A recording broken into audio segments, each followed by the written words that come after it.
2019년도 같은 경우는 심리학과가 일반 편입을 아예 안 뽑았었고요. 학사 편입에서는 한 명을 뽑았는데 18명이었습니다. 경쟁률은 18대 1이었고요. 등록 인원은 제로였습니다. 즉, 안녕하세요. 스카이 편입의 스카이 강쌤입니다. 이번 시간에는 고려대 학사 편입 등록 인원을 대해서 살펴보실 때는요, 연세대를 같이 좀 고려를 해서 살펴보셔야 합니다. 연세대 학사 편입 그리고 고려대 학사 편입 모두 합격했을 때요, 상당수의 학생들이 연세대 학사 편입으로 선택하시는 것은 사실입니다. 왜냐면요, 아무래도 신촌에 있는 그런 지리적 그리고 여러 가지 공부하기 위한 환경적인 요인 때문에 연세대 쪽으로 조금 많이 갔던 것을 제가 그동안 살펴볼 수 있었습니다. 이러한 현상이요, 실제로 고려대 학사 편입 등록 인원에도 영향을 미친다는 점, 즉 연세대 고려대 모두 합격하면 고려대가 아닌 연세대로 가게 됐을 때 고려대 학사 편입이 만약에 충원을 하지 않는다라고 하면 그 인원만큼 안 뽑게 되는 거겠죠. 그것도 여러분들께서 한번 같이 고려를 하셔야 합니다. 고려대 문과 학사 편입에서 인기가 많은 학과 중에 경영학과를 좀 살펴볼 수가 있어요. 2020년도 그리고 19년도 그리고 18년도 학사 편입 그런 결과 입시에 대해서 데이터를 제가 오늘 말씀을 좀 드리는 거고요. 올해 2021년도 학사 편입 결과는 아직 나오지 않기 때문에 업데이트가 되면 제가 함께 좀 공유를 하도록 하겠습니다. 여기 경영학과 일반 편입 모집 인원은요 4명이었었고요. 그리고 학사 편입 모집 인원은 7명이었습니다. 실제로 일반 편입 지원 숫자는 160명이었고요. 학사 편입 같은 경우에는 47명이었습니다. 7명의 모집 인원이 있었고요. 47명이 됐을 때 우리가 생각했을 때 경쟁률은요, 그럼 한 6대1에서 7대1 사이로 살펴볼 수 있겠죠. 실제로 학사 편입 7명을 다 뽑았느냐에 대해서 살펴보면요 5명이었습니다.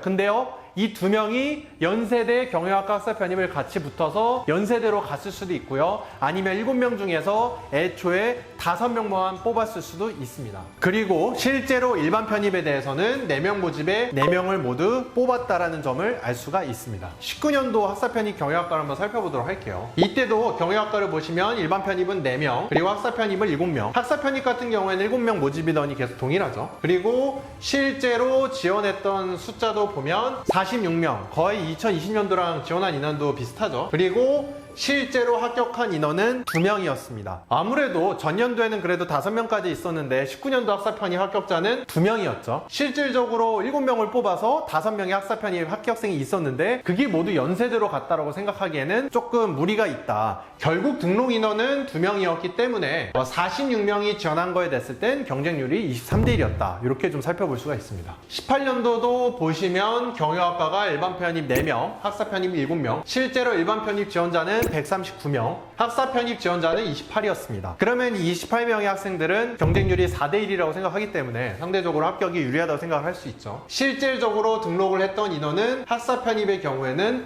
4명이었습니다. 근데 이 해에는 조금 특이했던 게 일반 편입 최종 등록 인원이 2명이었습니다.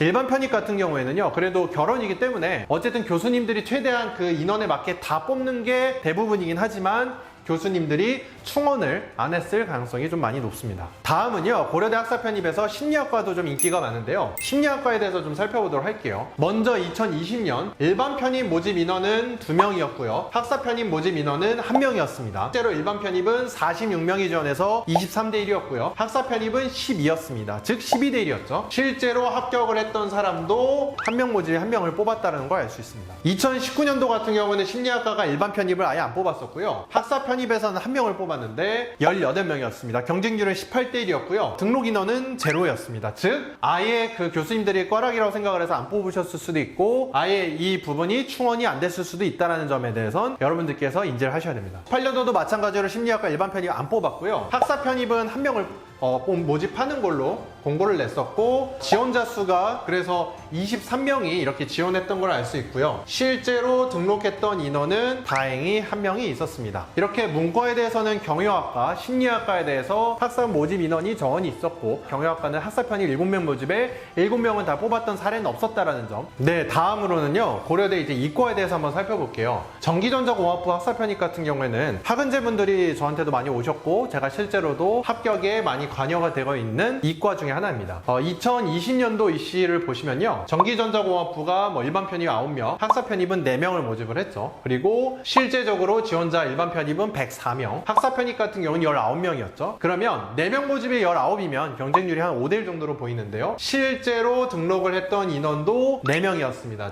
이 4명 모집만큼 다 뽑았다라는 걸 우리가 알 수 있었습니다. 그리고 연세대로 혹시나 사람이 갔다 하더라도 그만큼 충원을 했다는 점도 알 수가 있고요. 19년도 전기전자공학부는 일반 편입은 5명, 학사 편입은 똑같이 4명을 뽑았죠. 그리고 일반 편입 지원자는 79명, 학사 편입은 4명이었습니다. 이 4명 모집에 4명을 지원을 했으면 아마 이렇게 생각을 할 거예요. 무조건 되겠구나. 경쟁률이 거의 1대1처럼 보이니까요. 실제로 합격자는 3명이었습니다. 어쨌든 4명 모집에 이렇게 3명이 최종 등록을 했기 때문에요. 전기전자에 있어서는 긍정적이었다라는 것을 볼 수 있고요. 2018년도 일반 편입은 3명, 학사 편입은 4명을 모집을 했었고요. 일반 편입은 58명, 학사 편입은 12명이었죠. 경쟁률은 3대1에 좀 육박했고요. 실제로 등록했던 인원은 3명이었습니다. 4명 모집 정원에 3명 최종 등록했다는 것을 우리가 알 수 있습니다. 오늘 이렇게요. 경영학과, 그리고 심리학과, 그리고 이과에서는 전기전자공학부에 대해서 좀 살펴봤어요. 연세대 학사 편입도 보고 제가 고려대 학사 편입도 살펴봤는데 그래도 제가 봤을 때 상대적으로 이과에 대해서는 모집 정원 인원만큼 최대한 다 또 뽑아주려고 했다라는 점, 심리학과도 1명 모집으로 매우 적기는 하지만 그래도 매년 최대한 뽑았다라는 점, 경영학과 같은 경우에는요. 모집하는 인원이 많기 때문에요. 그거를 다 뽑진 않았지만 그래도 5에서 2명 최저 합격했던 인원이 있다라는 점은 여러분들께서 잘 인지를 하셨으면 좋겠습니다. 네, 오늘 이 시간에는요. 고려대의 경우에서도요. 학사 편입이 실제로 등록 인원이 몇 명이었는지 제가 데이터를 통해서 여러분들께 좀 전달을 해드렸습니다. 그래서 학사 편입 준비하시는 여러분들이 여러 가지 학과 선정이나 혹은 일반 편입인데 내가 학사 편입으로 돌려야 될지 이런 의사결정하는 부분에 있어서 큰 도움이 되셨으면 좋겠습니다. 감사합니다.